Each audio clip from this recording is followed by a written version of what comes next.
Oh, the lineup died down to 7. I did Kevin's burn, and now the lineup. There's police here too. What the hell is that all about? And now there is. What the hell is going on here?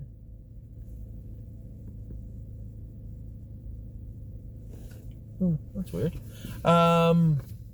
There is now 14 people in line at the LCBO again. It was down to 7, and then it doubled. Not cool. So we're back now with Jason's barn. I saw all of Jason's horses train. I went with a couple of them this week too, and it was a pretty good day. We'll start with Ailsund.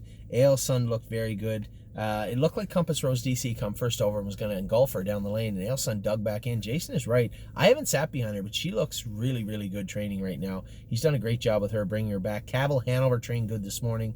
Todd went with him. He looked really good. Cambridge Star trained yesterday, actually. He trained him and Mama Knows Best. They both trained really well.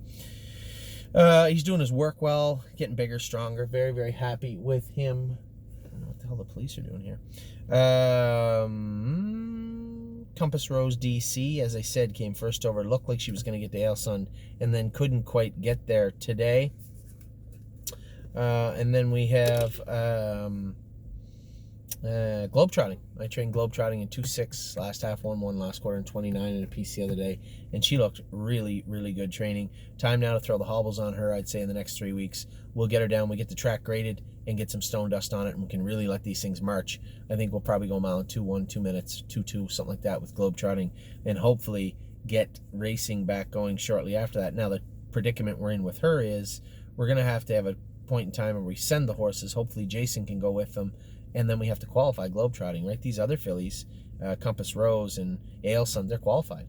Globetrotting's not. So we'll have to train her up tight and get her down to Ohio and get her qualified, I suppose. Johan has been training great. He didn't train today. Just go easy. But every one of those hard training trips and then go easy for the next week. And then on the 10th day, go back with Johan again. It's all part of the plan. And I trained him really hard the other day.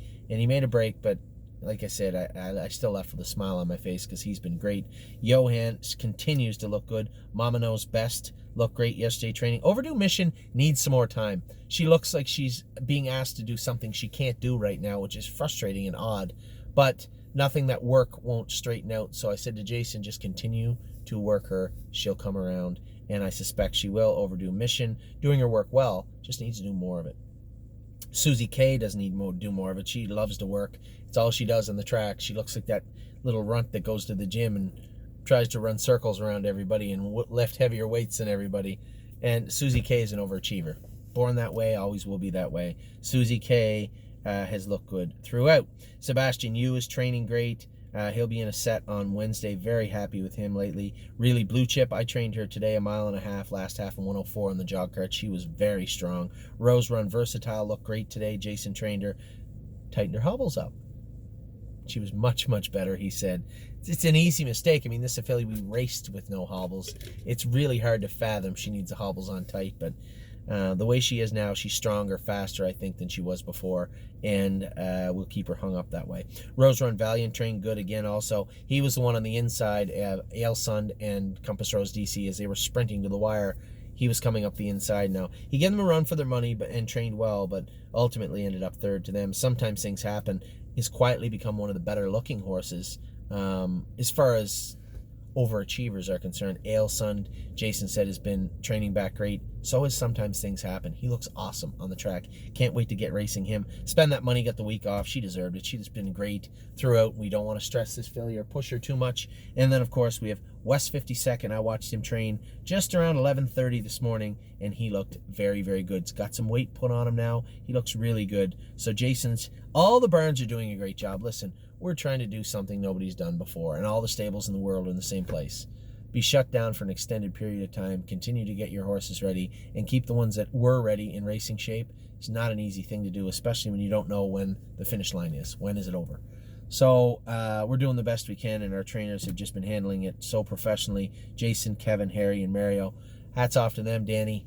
and James, everybody that is responsible for a shed row has done just a fantastic job. So those are all the barns. Still got all the horses to talk about. So we still got 2-year-olds and the 3-year-olds. I'll buzz through them pretty quick. I gave you a pretty in-depth look at everything last week. Not much has changed this week.